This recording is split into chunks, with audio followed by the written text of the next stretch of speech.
yo creo que todos tienen que pasar por esa etapa de tener un ego fuerte y que se llegan a golpear. O sea, yo creo que en Endeavor algo muy ¿Tú crees que es chévere. necesario?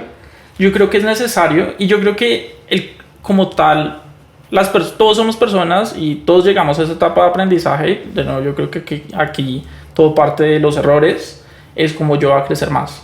En un momento yo levanté tanto, voy creciendo a tanto, soy 10 veces mejor que mi competidor, pero al final todos cuando llegan a ese ego y después se estrellan porque o un día se quedaron casi sin plata o al otro día les renunció sus C-levels o sus personas más importantes. Y es ahí donde se golpea y se da cuenta y la persona va para atrás. 1, 2, 3, probando sonido.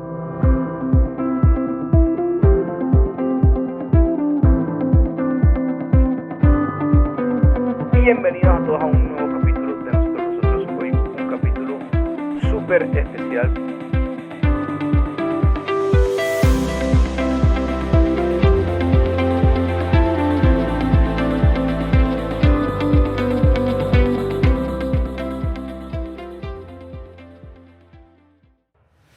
Bueno, bienvenidos a todos a un nuevo capítulo de Nosotros los Otros, nuestro primer capítulo después de el live, ya con nuevo formato de video y demás.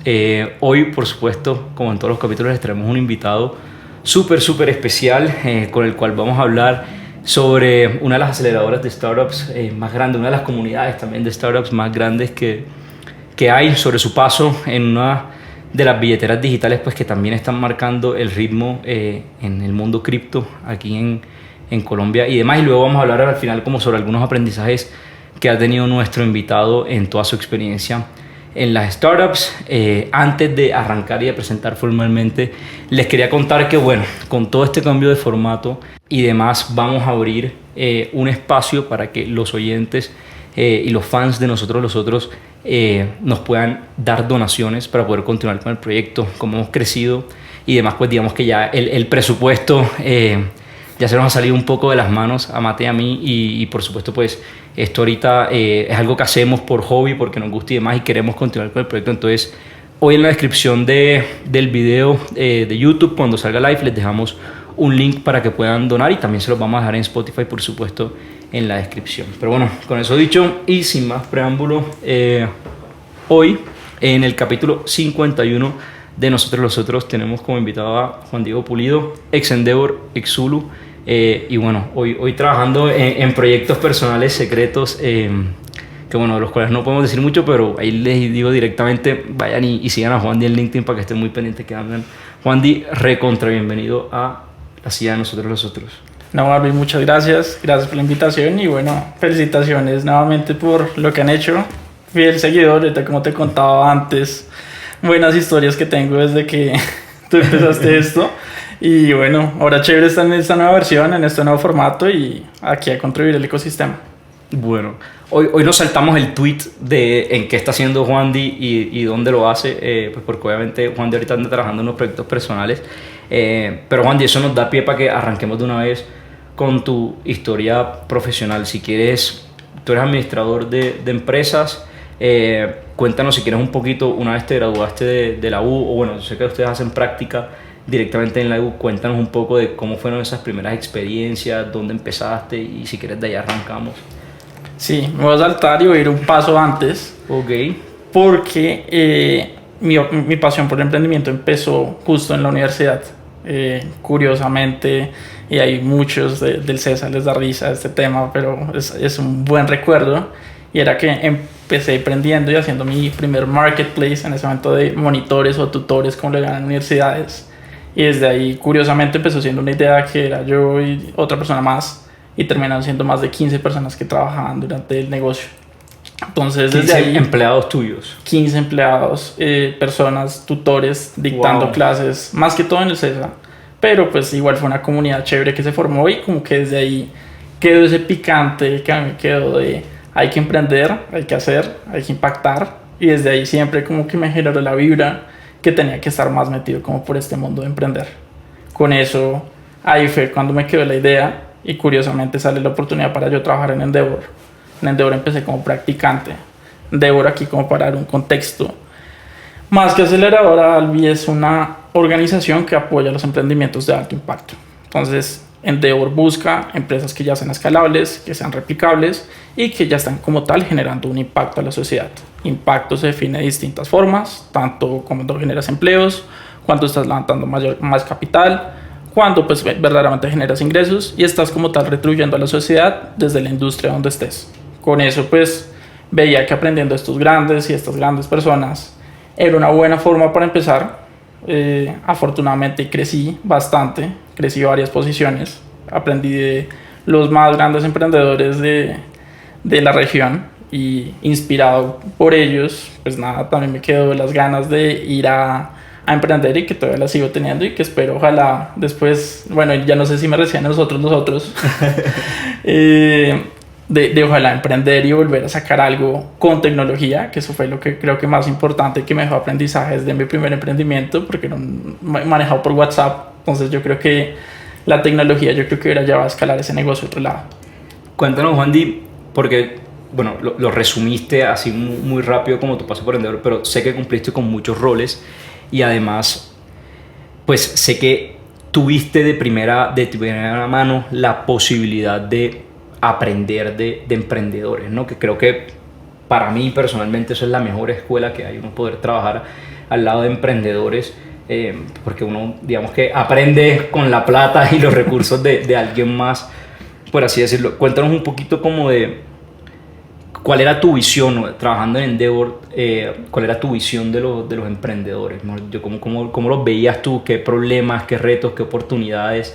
¿Cómo caracterizabas tú de pronto a esos emprendedores con base en eso? Yo creo que el mayor aprendizaje que igual tenías de Endeavor y viendo los emprendedores era todos los días había un problema distinto y lo único que uno tenía que ir a ayudar a hacer es cómo carajos ayuda a esta persona dándole un contacto, ayudándole con una mentoría, ayudándole con un fondo o introduciéndolo con alguien. ¿Qué íbamos a hacer nosotros para verdaderamente apoyar a que saliera adelante, solucionar esos problemas? O a veces más que solucionar los problemas también era estar en un país, con quién lo va a sentar, qué vamos a hacer, de quién va a aprender, qué otro emprendedor más lo ha hecho. Y justo Endeavor era esa escuela donde generaba una comunidad. Y eso es justo lo que más importante que tiene el emprendimiento, es la generación de esa comunidad, que es un network of trust, donde todos creemos, donde todos nos apoyamos y donde podemos confiar para así todos seguir creciendo. Porque pues esto es seguir construyendo el ecosistema. Y Endeavor es justo un multiplicador del ecosistema a nivel global. Primer caso de Endeavor fue Mercado Libre.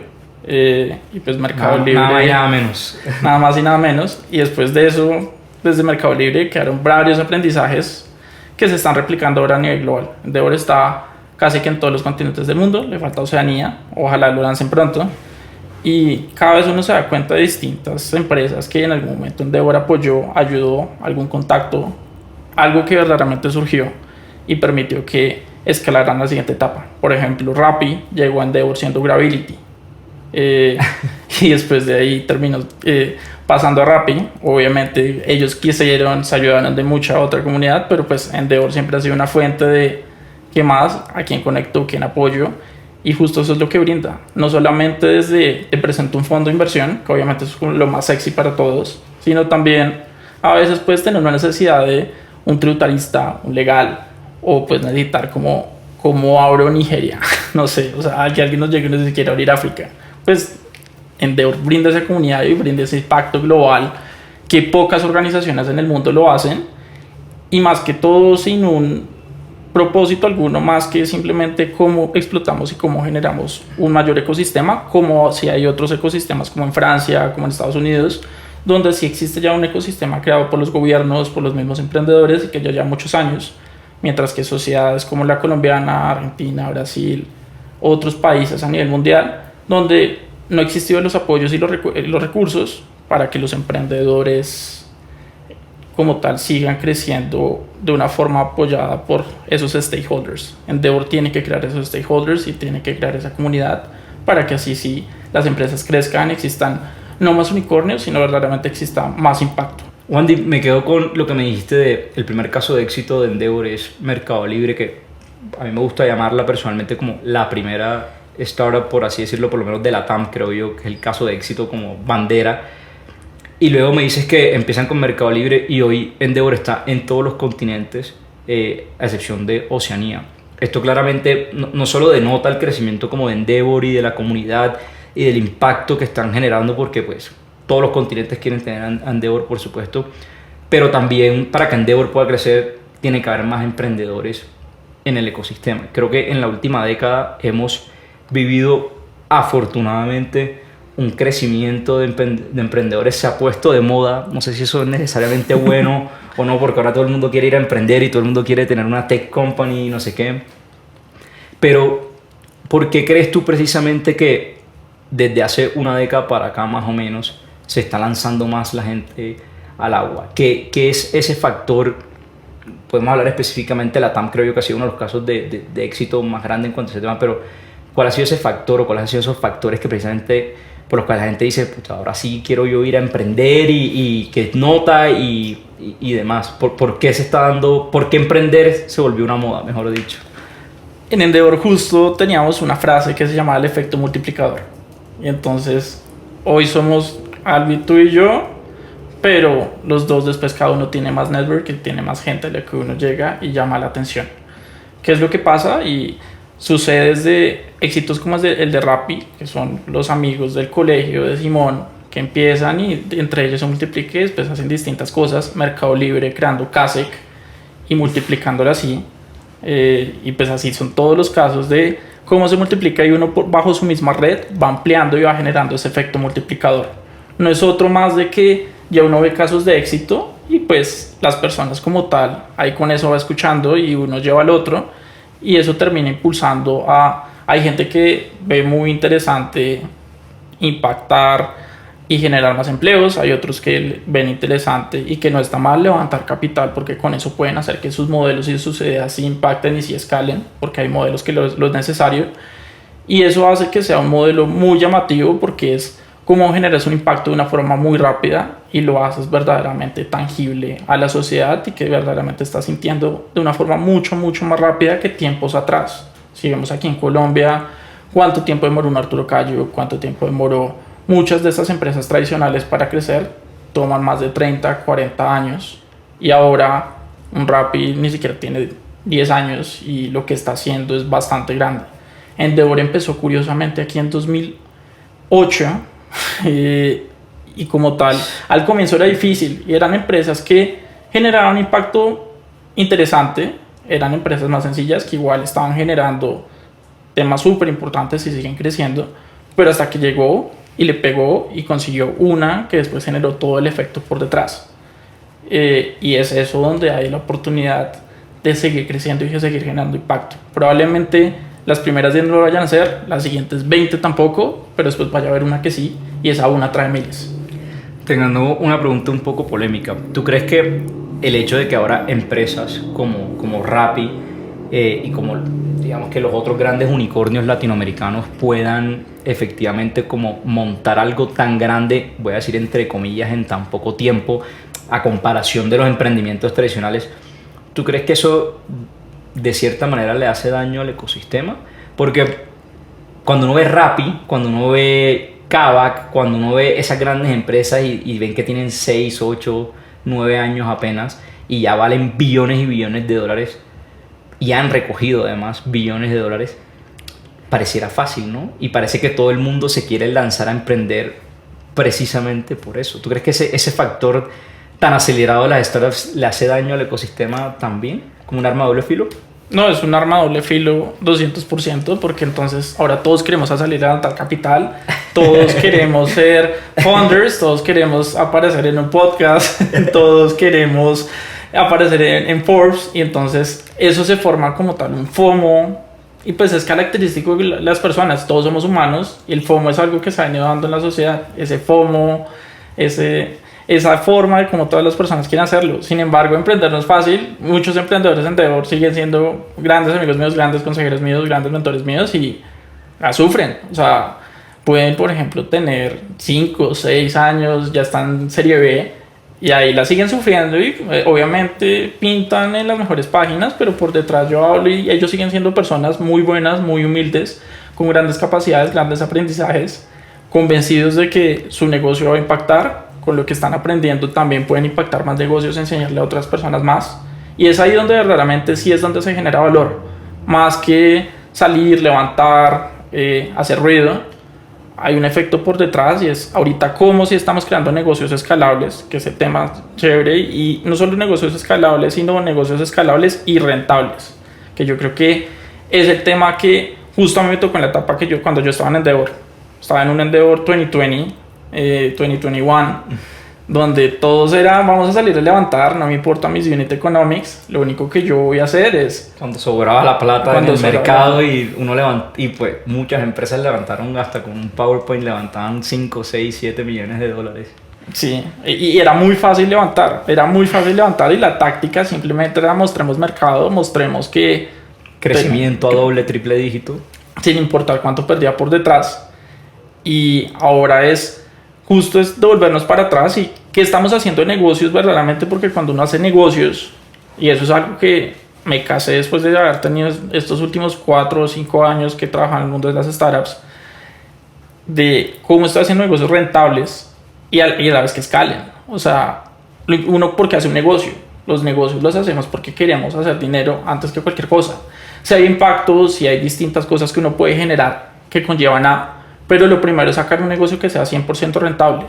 Eso de unit economics positivo es lindo, pero después hay otras cosas más por detrás que todavía nos siguen llevando a que el negocio sea totalmente rentable. Y uno hace negocios porque quiere traer utilidades y porque sabe que el dinero que estoy invirtiendo, el tiempo que estoy invirtiendo, me va a traer tanto en utilidad para mí, y eso es lo que por al final uno hace plata y hace negocios. Fíjate que ese tema de la moda, y esto ya lo hemos mencionado aquí en algunos capítulos, yo creo que le ha hecho cierto daño porque, a ver, este mundo es muy mediático. O sea, cuando uno está sumergido en este mundo, uno de verdad se inunda todos los días de noticias de todas las startups buenas, malas y demás. Y yo creo que ese boom mediático casi que inevitablemente creo que muestra solo una partecita que era la que tú decías como que sí, yo veo que mis amigos están levantando, están haciendo y demás, pero cuando hablo con ellos por detrás, etcétera, pues la realidad es otra, ¿no? Y yo creo que ese FOMO también causado por el boom mediático que han tenido las startups. Por ejemplo, hoy sale la noticia de que Vía acaba de levantar 16 millones de dólares, que ya son rentables, que a pesar de que en Colombia hay una amenaza de un apagón a nivel nacional y demás, una startup como esta sale, levanta plata, eso genera FOMO. Y de cierta manera se ve chévere. O sea, todo el mundo dice como que oye, yo quiero ir a hacer eso. Esta gente pasa todo el día en hoodie, van, trabajan desde la casa, todo muy chévere, son todos súper jóvenes y demás. Y yo creo que a veces falta mostrar la parte de, oye, es que eso no es fácil. O sea, se ve muy chévere, pero detrás de ese chévere hay personas que tienen familias, que trabajan un montón, que de verdad están solucionando todo el día, a toda hora, problemas casi que indescifrables, industrias que la gente no se había atrevido a tocar en décadas, como el sector de la energía, por ejemplo, caso Vía. Esa vaina ha funcionado durante décadas de manera igual. Vienen este equipo de Vía a tratar de revolucionar todo eso. Se ve muy chévere, ¿no? Pero creo que es importante que valoremos y conozcamos que, oye, detrás de esto hay mucho más, ¿no? Y no es solo lo que se ve en las noticias y que todo el mundo sale en Forbes y demás. Esa es la parte bonita. Pero de verdad, si uno se va a meter en esto, creo que uno tiene que ser muy consciente de que tanto para ser founder como para ser parte del equipo, ¿no? Por eso nació este podcast, ¿no? Para darle un poquito de visibilidad a esa gente que también le está metiendo el hombro y demás. Con todo esto, Juan Di, que mencionamos un poco como ese boom mediático, yo creo que es inevitable que la gente se empiece a comparar, ¿no? Y que se empiece a volver como un juego de números, en donde es que yo trabajo en esta startup, es que mi startup levantaron tanto, es que yo tengo tantos empleados, es que yo estoy creciendo a tanto, es que mis uniticons, todo el mundo se empieza a comparar, porque además este ecosistema, si bien es bastante grande y cada vez va creciendo más, yo creo que a su vez es bastante compacto. Aquí todo el mundo se entera de las cosas por secreto a voces, y aquí hay secretos en los pasillos, y esto parece, mejor dicho, un colegio en ese sentido. Y yo creo que ahí empieza a jugar un poco el tema de los egos, ¿no? Creo que es inevitable, aquí ya lo hemos mencionado antes aquí, y lo mencionamos de hecho en el capítulo anterior, esto es un ecosistema de personajes muy cracks, y pues muchas veces esos cracks arrastran un poco el ego. Tú que trabajaste con emprendedores de primera mano, ¿cómo viste ese tema? Es decir, ¿cómo llega una persona muy joven a decirte, te tengo la idea, el próximo unicornio de Latinoamérica y demás? ¿Cómo llegan esos personajes? ¿Cómo se maneja ese ego? ¿Cómo ustedes manejan con ese tipo de personalidad? ¿O qué elecciones has tenido de ese tipo de personajes en el ecosistema? Yo creo que todos tienen que pasar por esa etapa de tener un ego fuerte y que se llegan a golpear. O sea, yo creo que en Endeavor algo muy ¿Tú crees que es chévere. necesario? Yo creo que es necesario y yo creo que como tal, todos somos personas y todos llegamos a esa etapa de aprendizaje. De nuevo, yo creo que aquí todo parte de los errores, es como yo voy a crecer más. En un momento yo levanté tanto, voy creciendo a tanto, soy 10 veces mejor que mi competidor, pero al final todos cuando llegan a ese ego y después se estrellan porque o un día se quedaron casi sin plata o al otro día les renunció sus C-levels o sus personas más importantes. Y es ahí donde se golpea y se da cuenta y la persona va para atrás. En Endeavor como tal nosotros veíamos como tal personas que terminaban siendo muy humildes, terminaba teniendo todos esos golpes y todas esas cosas, pero hablar con los emprendedores era hablar con personas que sí, uno los veía en pantallas y los ve increíbles y uno los trata como dioses, a veces uno los puede ver así, pero la humildad de ellos después muchos de ellos parten de ser, tienen coaching, tienen otros mentores por detrás. Aprenden de otros jefes que tuvieron en el pasado, porque esa es la mejor forma como uno aprende y es cómo lo hizo mi jefe en el pasado, cómo me trató, cómo yo aprendí, y todos al final llegan a la conclusión de que el ego como tal es algo que sí es parte de los emprendedores, pero yo cada vez que veo que van en etapas más aceleradas y van en etapas ya no sé, serie C, serie D, o bueno, que su empresa ya tiene una maduración mucho más alta, son personas mucho más humildes y son personas mucho más tranquilas. Yo creo,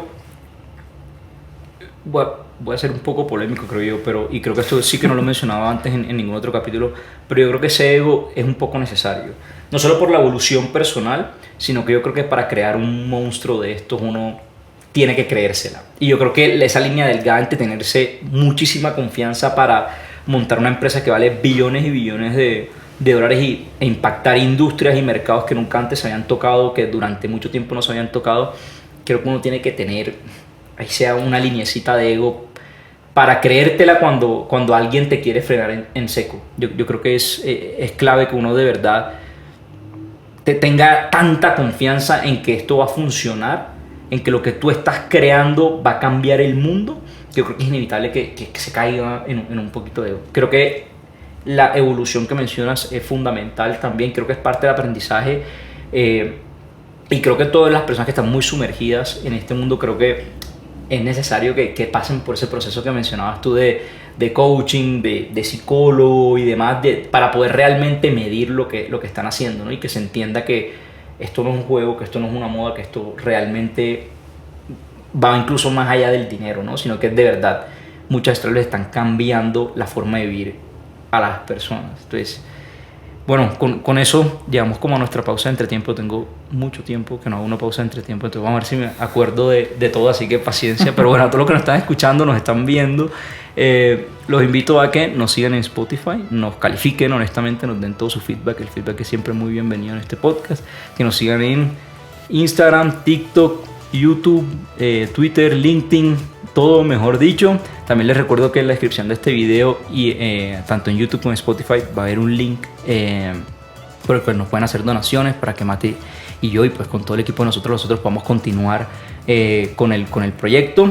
Y bueno, nada, le esperamos que nos califiquen y todo su feedback. Juan Di, con esa pausa entre tiempo, ahora sí un poco lo que va a ser un poco más la otra parte del capítulo, ¿no? Tú pasas por una super escuela como los Endeavor. Quiero que quede súper claro que Endeavor es, mejor dicho, una de las escuelas más top, sobre todo en lo que se trata de comunidades startuperas y de impulsar emprendimientos. Y luego, digamos, que das el salto a precisamente un emprendimiento, ¿no? Creo que en la etapa que llegas tú todavía era etapa bastante temprana. Muy temprana. Muy temprana. Cuéntanos un poquito, después de Endeavor, cómo es tu llegada a Zulu. justo mi etapa de entrada a Zulu, en mis últimos meses en Endeavor, los founders yo los conocía desde antes de Zulu, por distintas cosas, nos conocíamos y pues nada, yo trabajaba en Endeavor, ellos estaban buscando levantar capital y pues era la primera vez que ellos estaban intentando levantar capital. Entonces ya los conocía, me buscaron, me dijeron como oigan, estamos intentando buscar toda la cosa, yo como buen amigo les dije, les ayudo, vamos a ver qué pasa. Y afortunadamente Zulu en esa vez levantó $1.5 million en un pre-seed. De nuevo, como dijiste ahorita, también con slides, también con un PowerPoint. Todavía justo esa era la última época y yo creo que fue de las últimas startups que... Cabe aclarar que $1.5 million en pre-seed es mucha, no se quiere en seed, en pre-seed es mucha plata. Total, yo creo que eso era mucha plata. Todos eran personas jóvenes con altas capacidades. Y pues en ese momento ya cuando se levanta $1.5 million, ahí sí me dicen, véngase, haga parte del equipo. En ese momento mi rol, muy chistoso, era estrategia. Básicamente estrategia en una startup de un mes de nacimiento, pues no iba a tener mucho. Entonces era, venga, ensucie las manos y haga lo que venga y el problema que surja cada día de lo que pase. Entonces así es como llego a Zulu. Supuestamente estrategia, estando de la mano y trabajando con los founders, founding team. Cuéntale un poquito a la gente, ponemos un poquito de contexto, que así en un tweet, qué es lo que hace Zulu. Zulu lo di en dos partes. Zulu empezó siendo una billetera digital para ahorrar en dólares y después pivoteamos hacia un modelo para que las empresas hicieran transferencias internacionales a través de blockchain. Ok, con eso dicho, tú entras... Tiene un par de meses Zulu, sin mucho, cuando tú das el salto y me dices voy a trabajar en estrategia. ¿Cómo se ve ese panorama de estrategia de una empresa que lleva apenas un par de meses oficialmente en el mercado, por así decirlo? Yo creo que el título de estrategia era simplemente para ponerme un título. No había nada por detrás. Que era estructuremos equipo, veamos qué hacemos con esta plata, pensemos cómo viene después otra ronda. Pensemos qué hacemos con esta plata, así como que tenemos mucha plata y... Porque en ese momento $1.5 million era... Había las capacidades, salimos a levantar, había unos valuations y se logró levantar eso. Pero ahora era cómo administramos bien estos recursos, cómo hacemos que la empresa crezca, cómo hacemos para que la empresa levante la siguiente ronda, claro. Porque cada vez que uno levanta una ronda es porque está buscando levantar otra ronda después, y uno siempre levanta una ronda pensando cómo va a ser mi siguiente y con esa siguiente después cómo voy a llegar a las superiores. Sí, por lo menos en etapas tan tempranas siempre uno está pensando en la siguiente ronda. En la segunda ronda. Afortunadamente a las 3 semanas de yo haber entrado a Zulu nos llegó un term sheet para la siguiente ronda. Okay. Y con eso pues es buscar todos los inversionistas y todos estos followers. Followers aquí para que todas las personas entiendan es entonces en el mundo de las startups cuando uno levanta capital hay, digámoslo así, dos tipos de inversionistas en cualquier etapa, y es los lead investors, que son los que lideran la ronda. ¿Qué significa que lidere la ronda? Más que ponga más capital, en algunos casos no es el que pone más capital, sino es el que ayuda frente a todos los temas de due diligence, de entender la startup, de ir con abogados y revisar todos los temas societarios, de los números financieros de la compañía, todas las cosas allí, y eso es lo que hace un lead, o a veces existen co-leads. Y adicionalmente existen followers, que los followers pues son otros fondos que se adhieren a las reglas que pactaron dentro de este compromiso, y entonces simplemente el lead es el que pacta, esta es la valoración, estos son los términos y estas son las distintas cosas, y los followers son los que continúan allí. Entonces con eso pues mi conocimiento en Endeavor sirvió justo para apoyar y cerrar esta segunda ronda de una forma súper rápida, que terminamos anunciando como 4 o 5 meses después. Y con eso pues también empezar a estructurar equipos. Zulu en ese momento quería sacar una tarjeta, quería llegar a 5 países de la forma más rápida posible. Entonces también con eso era cómo hacemos un go-to-market strategy para salir a que sea un producto muy replicable y que podamos escalar tan rápido en cualquier país. Y era entender eso y a la vez también cómo tener unos unit economics positivos desde el momento cero. Claramente no llegamos a eso, y yo creo que justo esa fue la razón por la que Zulu, después de un tiempo, a pesar de tener modelos súper sexy, que era las personas ahorran en dólares, había un propósito muy grande, que eso fue lo que a mí me llevó a Zulu, y era justo había devaluación en Colombia, Argentina, Venezuela, todos los países, y era todas las monedas yéndose para el piso, el dólar subiendo, y había una inequidad en las economías en Latinoamérica. Zulu como tal había la oportunidad de ahorrar en dólares, no te devalúes, no devalúes las cosas y crece, había un propósito muy grande. Sin embargo, el B2C, mis respetos para al que hace el B2C. Estoy de acuerdo contigo. Yo creo que el día que emprenda no sería B2C, la verdad. Totalmente de acuerdo. Yo creo que después de eso, ese dolor fue grandísimo. Y ahí con eso pivoteamos y pues justo tuve la oportunidad de liderar ese pivot al B2B, en el cual, apoyados frente a la infraestructura que ya teníamos en distintos países, era como Zulu hacía transferencias internacionales para las compañías. ¿Cómo nos cuenta acá un poco, obviamente, el tema de los unit economics, que es como ese detonador que, digamos, que en Zulu les hace saber como que necesitamos pivotear de B2C a B2B?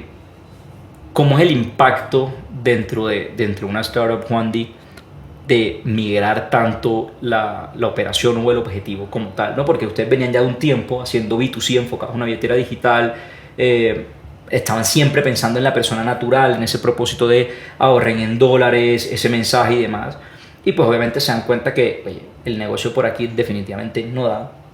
Toca entonces ahora recomendarle a las empresas que hagan sus transferencias internacionales en dólares digitales.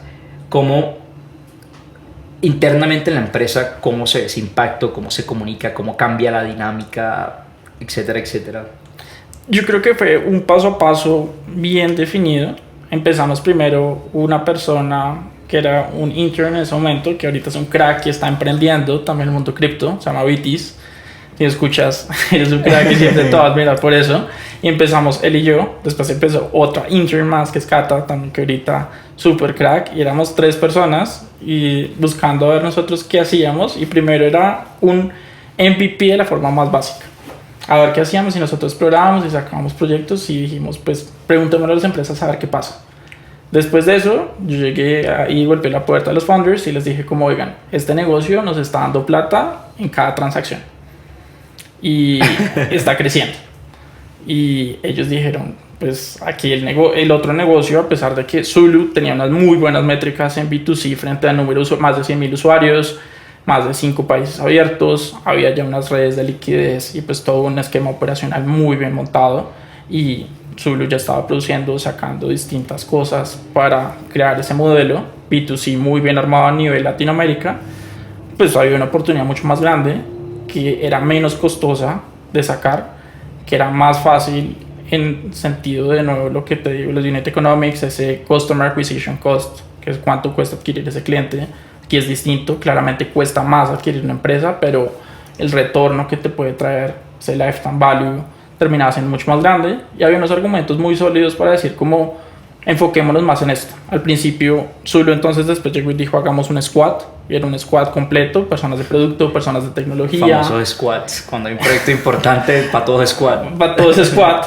Y después de ese squad fue como, el squad salió bien, muy bien, y los números seguían creciendo. Nosotros, o sea, ese squad primero éramos nosotros vendiendo, después entonces éramos nosotros vendiendo con las otras personas por detrás allá armando un producto. Y ya después eso se fusiona en un mes súper rápido, que se dice como, oigan, ¿sabe qué? Este negocio pinta demasiado bien. Ya yo llevaba 4 o 5 meses desde que empezamos esa vez, y se fue formando un equipo y nos dábamos cuenta que obviamente había que cambiar muchas cosas. O sea, ya no era un equipo de growth, sino un equipo de sales. Ya no era un equipo de operaciones como tal, sino un equipo de operaciones más business development, que por cierto ahí Zulu tenía gente con muchas capacidades, gente muy crack en business development. Había una persona muy crack, Nicolás Fajardo, absolutamente duro. También tenía unas personas de sales que antes les dice como, mi idea en algún momento era como, no, véndanle a las personas naturales. Yo no entiendo cómo y para qué metan plata ahí. Y después de eso pues yo les dije, no, ahora sí vendan para lo que ustedes son buenos. Ellas de vender B2B toda la vida.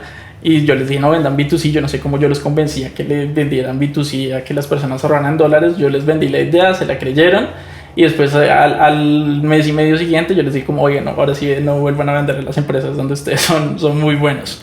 Que ahí se formó un equipo súper interesante. Y ahí es cuando nosotros nos damos cuenta de toda esa oportunidad grandísima que había, pero era estructurar y cambiar cosas muy sustanciales dentro de la compañía. Ya no gastamos en marketing de esta forma, ahora tenemos un equipo de sales, ahora ya no gasto tanto en ads, sino ahora entonces cómo yo convenzo a este cliente, ¿será que le invito a una comida? ¿Será que hacemos algo distinto para como tal? ¿Qué le vamos a convencer? ¿Cómo son los procesos para adquirir a cada uno? Y esa fue una experiencia súper chévere, llevar como ese paso a paso desde el día que decidimos montar unos slides y ir a golpear puertas hasta el día que ya era como Zulu, ahora ya dejó de ser Zulu Wallet y ahora somos Zulu Transfer, que es transferencias para las empresas. Y entonces también la gente se confundía. No quiero dejar pasar por alto de toda esa historia tan chévere que nos cuentas. Creo que cuentas como todos los cambios que hay, digamos que de manera operacional, a nivel de empresa y demás. Pero yo creo que es clave lo fácil que el startupero es de convencer. Y me causa esta risa porque tú primero los convenciste por una cosa, después de la nada, a la mitad de la empresa, ustedes se dan cuenta que por aquí parece no ser tanto, esto por todo lo contrario se ve súper prometedor. Ahora nos toca ir a convencer a todo el mundo de que todo ese cuento, todo ese speech, todo ese discurso que le estábamos dando durante tantos meses Era bueno, que era súper bueno y que era súper interesante, sigue siendo bueno, pero acabamos de encontrar algo mejor y ahora todos tenemos que darnos la vuelta, girar un poco y tomar otra dirección y el barco va a virar. Agárrense del barco porque si no se van. Es fascinante porque el startupero realmente es que parece mentira, pero hay veces que uno lo siente y de hecho estaba yo cayendo en cuenta de las veces que a mí también me llegaban con un mensaje un poco, por no decir muy diferente al que, con el que había entrado a la empresa, y uno en realidad, yo creo que uno de las startups tiene una mentalidad de, pues sí, pues bueno, y sí, ¿qué voy a hacer? Pues básicamente uno o lo tomo o bueno, y creo que hasta llama la atención, ¿no? Es como, wow, tenemos un reto nuevo, wow, ahora sí, este sí es el momento. Esa mentalidad yo creo que es súper valiosa y creo que es muy característica del startup, pero no tenerle miedo. Porque tú además contaste algo muy chévere que fue el principio de esa historia, que eras tú, otra persona y una intern que estaban encargados de hacer semejante cambio. Si tú lo ves en el papel, tú dices, estas tres personas, por lo menos por experiencia y demás, no tienen por qué estar preparados para hacer que una empresa que acaba de levantar unos cuantos millones de dólares pivotee completamente. Sin embargo, ustedes asumieron el reto y lo hicieron. ¿Tú sientes que estabas preparado para eso? ¿Cómo fue ese proceso de descubrimiento? ¿O tú eras como ajeno a lo que estabas haciendo y para ti era como muy normal lo que estaba sucediendo en ese momento y el rol en el que estabas tú?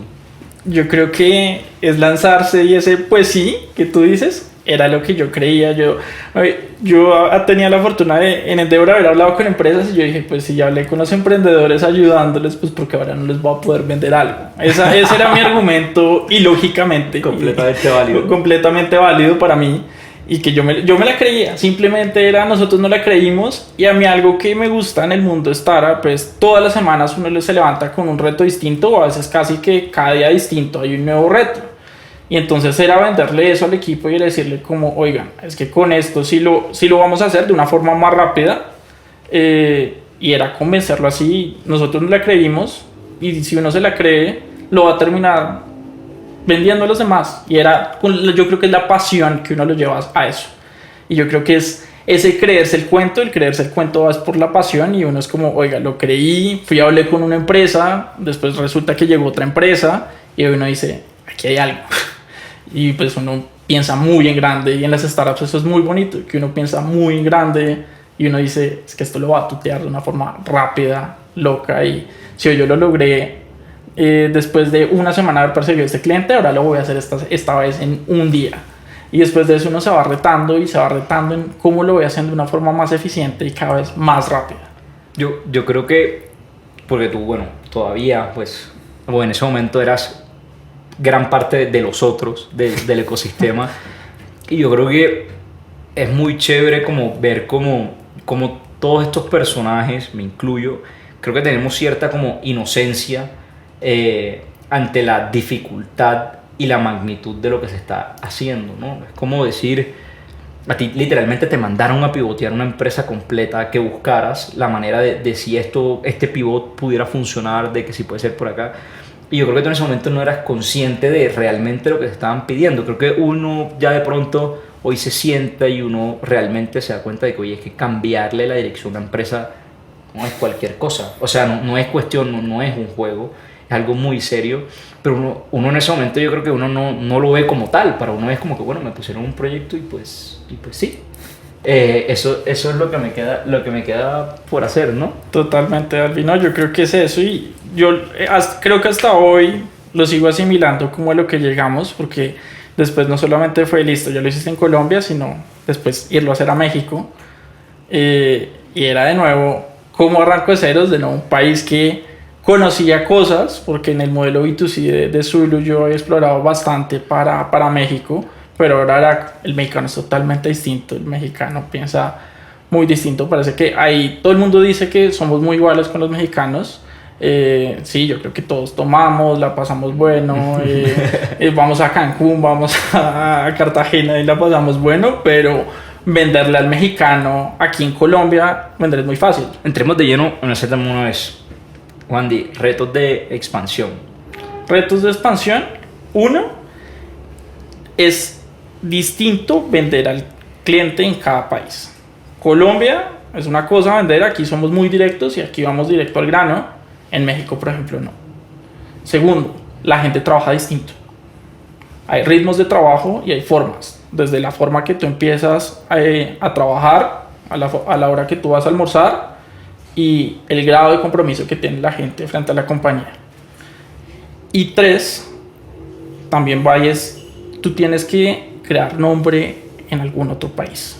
Y ese branding que tú creas en Colombia, probablemente uno tiene un network mucho más fácil, pero ahora ve a otro país y genera ese network que no tienes, que ya tienes 20 y tantos años, que alguien te conoció, te conocen tus papás, te conocen los amigos de tus papás, hay algo, mientras que tú aterrizas en el Benito Juárez y pues uno no conoce ni al man del taxi, ni dónde se va a quedar, y de ahí para allá es cómo me hago conocer. Entonces, esos tres retos hacen que es de nuevo uno empezar y irse como un bebé desde cero, y uno tiene que primero aprender a gatear, después uno aprende a caminar, después de eso uno termina aprendiendo hablando, y es todo ese reto y ese paso a paso que uno lo lleva a de nuevo cómo ahora yo estoy generando mi marca, cómo yo ahora trabajo con la gente, porque la gente trabaja distinto. Los perfiles que probablemente tengo en Colombia no sirven probablemente ahora para este negocio, y adicionalmente yo venderle, y más que todo eso pasa en el B2B más que en el B2C, porque el B2C sí, Latinoamérica considero que puede ser más replicable como la necesidad. En el B2B es cómo cada persona lleva su ritmo, cómo cada empresa, cómo son las reglas. En México primero tienes que salir a comer, tienes que salir a tomarte un tequila con el cliente, tienes que hacer todo un lobby, mientras que aquí en Colombia ya nos montamos en un Zoom desde la pandemia y yo te vendo directo y salimos para adelante y vamos a ver, ¿te funciona? ¿No me funciona? Punto. Y ya. Y esas cosas yo creo que dejan unos aprendizajes súper interesantes de abrir un país y también de sí empezar a crear algo. O sea, yo que hice, por ejemplo, curiosamente tenía camisetas de Zulu, tenía esas cosas así, y la gente me fue conociendo porque yo siempre iba a todos los eventos con algo así. Entonces ya sabían, ahí llegó ese man y llegó el colombiano. Ya después no el colombiano, sino ya era el de Zulu. Y con eso entonces iba generando una recordación de marca boba, porque obviamente yo no podía, pues no iba a invertir en una pancarta grande al frente del ángel diciendo hola, Zulu acaba de llegar a México, vamos a pasar. Y era como yo voy creando ese ecosistema y de nuevo ir desde ceros y ir haciendo un nombre desde ceros allá. Eso es otro mito, ¿no? Creo yo que antes de que la gente empiece a emprender creen que es que la logré en Colombia y luego entonces para irme a México es replicar lo mismo, para irme a Brasil es lo mismo pero en portugués, y luego puedo irme a Argentina y puedo ir atacando los mercados. Y yo creo que es uno de los grandes mitos y mentiras que se dice la gente antes de empezar a emprender, porque desde lo regulatorio, desde lo económico, desde lo cultural, desde todos los aspectos, en realidad sí, estamos todos en la misma región, y digamos que de pronto desde otras regiones del mundo nos asocian como lo mismo, como latinos, y nosotros nos identificamos como latinos. Pero ya cuando uno va a hacer negocio y te toca entrar en el detalle de la persona, somos tan diferentes. Sí, México y Brasil hay más mercado, bacanísimo. En México y Brasil también hay mucha más competencia, ¿no? Son ecosistemas mucho más desarrollado. Entonces, lo que funcionaba en Colombia, porque eras el primero que lo hacías, era la primera billetera digital, era lo que sea, era, mejor dicho, la última Coca-Cola del desierto. Tú llegas a México y haz fila, que acá hay un montón. O llegas a Brasil y también haz fila, ¿no? Eso es como uno de los grandes mitos. Mencionaste un tema, algo particular, que era como esa red del networking. Eso es clave, ¿no? En este ecosistema. Uno de verdad subvalora lo bueno que es haber hecho contactos en el colegio, en la universidad, luego emprendiendo, que uno va conociendo y demás, ¿no? Uno se da cuenta que uno en verdad es un don nadie cuando sale del país. Total, y yo creo que ahí vuelvo a Endeavor, y es, Endeavor genera esa comunidad, y justo también era como, qué contactos me da, qué contactos cogí de México, qué contactos cogí de otros lugares, y ese network que uno va formando, y de nuevo eso es lo que uno lo hace crecer, y lo que lo hace es hacer negocios. O sea, yo digo que los negocios parten del network, y el network es el que te va a llevar a conseguir las cosas. O sea, ahorita, por ejemplo, en estos proyectos que ando, que va muy relacionado justo también, y espero estar en el mundo de Venture Capital de nuevo, con un mensaje, y es llegar justo al Venture Capital, y todo esto es de generar este ecosistema y de tú mismo generar tu propio network, y como yo me estoy abriendo, como entonces Juan Diego ya no solamente reconocido por los VCs que vienen y buscan a Colombia, sino los VCs que también van y buscan a México. Y es ahí donde uno va generando ese network súper importante, y en Endeavor justo ahí de nuevo es donde esa comunidad que generas, ese valor que generas, no lo vas a conseguir en otro lado. Probablemente hay gente que sí, estudiamos en en una buena universidad, o trabajaste en Rappi, trabajaste en Navi, trabajaste en Kavak, y que todos tus amigos se volvieron startuperos, pero hay otras personas que no. Y es ahí donde estas comunidades generan valor, o hasta los que ya tienen este network, resulta que nosotros tenemos network, no sé, hoy en Colombia, mañana en México, pero ahora tengo que ir a Estados Unidos, o tengo que ir a Europa, o tengo que ir a África, y allá quien conozco. De nuevo, por eso es que esas comunidades, y por eso sigo muy confiado de que Endeavor es ese camino, y que el VC justo es ese camino por el que también quiero seguir aumentando mi network, uno, y segundo, impactando, porque el network es el que te permite generar mucho mayor impacto. Has mencionado ya varias veces hoy a África, y oye, ojo con África. Yo creo que en los próximos 5 años lo que vamos a ver en África va a ser bastante importante. Juan Di, ya llevamos como 50 minutos grabando. Siente raro no estar grabando con el computador, porque siento que tengo como más control del tiempo y demás. Juan Di, un consejo para todos los que nos están viendo, para todos los que nos están escuchando, para todas esas personas que se quieran sumergir en el ecosistema startup. Como te comentaba, casi que la mitad de la audiencia de nosotros son personas que están curioseando en este mundo, y es uno de los propósitos de este podcast, como poder educar realmente cómo se ve el ecosistema startup desde todos sus ángulos, desde lo más bonito que tiene, y de esas experiencias bacanísimas, esas oportunidades que nos ofrece, desde la parte dura, de poder decir que no es fácil. ¿Qué consejo le regalas a esas personas que se quieren sumergir aquí? Yo creo que lo más importante es uno verdaderamente buscar algo que uno le apasione, y sobre eso va a seguir creciendo mucho más. Si quiere trabajar en esto dentro de alguna startup, o si quieres estar en un VC, verdaderamente es porque estás convencido de ese impacto y lo que quieres generar, y a partir de eso se van a ir generando todas las distintas cosas. Yo creo que lo más importante es encontrar eso que te apasione, que estés muy comprometido con la visión, y después de ahí te vas a amarrar, vas a crecer, vas a aprender, vas a generar este network, y vas a buscar que como tal la región sí cambie, porque puede que sí estés buscando crecimiento a nivel profesional, pero también estás buscando cómo impactar y cómo generar algo nuevo en Latinoamérica, que todavía falta mucho por desarrollar. De acuerdo. Bueno, y por primera vez en video, porque el capítulo 50 no lo hice, me di cuenta ya después de que lo pusimos, pues, de que salimos al aire. Juan Di, no te puedo dejar ir sin que nos regales una persona que te encantaría que se sentara en la silla de nosotros los otros. Solo hay 2 condiciones: uno, que por supuesto esté ligado al ecosistema startup, y 2, pues no puede ser ni founder ni CEO. En este invito a alguien que, por cierto, ya lo tiro, es mi socio ahorita en uno de mis nuevos proyectos, Founding Team de Chipper, Felipe Angarita. Ok. Súper invitado. Yo creo que en nosotros no hay nadie de Chipper, entonces No, muy no chévere hemos que salido se con traigan nadie la de historia de Chipper. Felipe, que tienen una historia súper interesante. No hemos salido con nadie de Chipper, así que bueno, Felipe, ya sabes.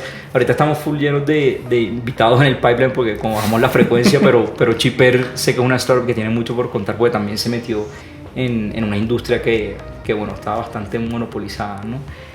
Oigan, a todos los que nos escucharon hoy, mil gracias, Juan, de verdad que un placer enorme tenerte acá, haber aprendido tu historia de Endeavor, de Zulu, por supuesto, y bueno, nada, súper pendientes de ver cómo evoluciona esta historia y de ver si, me huele que ya después de que sepamos de qué andas no vas a poder ser parte de este podcast, pero bueno, creo que te cogimos en la última cuadra. Te para traigo el poderte pipeline. entrevistar. Creo que me debes traer el pipeline. que quiero saber cómo es trabajar con Juan Diego Pulido de Founder probablemente. Así que te toca tratarlos bien porque si no sabes que te vienen a llorar aquí al podcast, Juan Diego. De verdad que un gusto y un honor haberte tenido hoy. Mil gracias, Salvi. Mil gracias y gracias a todos. Y bueno, ojalá este podcast siga creciendo e impactando mucho más.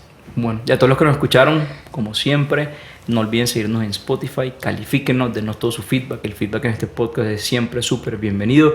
Les recuerdo que aquí en YouTube y en Spotify tienen un link para donaciones para que Mati y yo podamos continuar con el proyecto, que como saben lo hacemos de hobby porque queremos realmente impactar este ecosistema y que siga creciendo un montón. Síganos en LinkedIn, en Instagram, en TikTok, en Twitter, en todos lados. Se me olvidó y por ahí me están haciendo señas, pero perdón. Y bueno, nada, agradecerle como siempre a Sergio, Pau y a Lau, que son el equipo que hoy están detrás. Es chévere tenerlos detrás y que vean un poco de cómo es la dinámica y son los que hacen este podcast posible. Y bueno, nada, a todos nos vemos. Ahora sí nos vemos, no nos escuchamos, sino que nos vemos en una próxima ocasión. Nos despedimos invitándolos a que escuchen nuestro siguiente capítulo. En Nosotros los Otros tenemos la misión de dar herramientas, insights y mucho valor a todas las personas que quieran conocer el lado más real y crudo de las startups.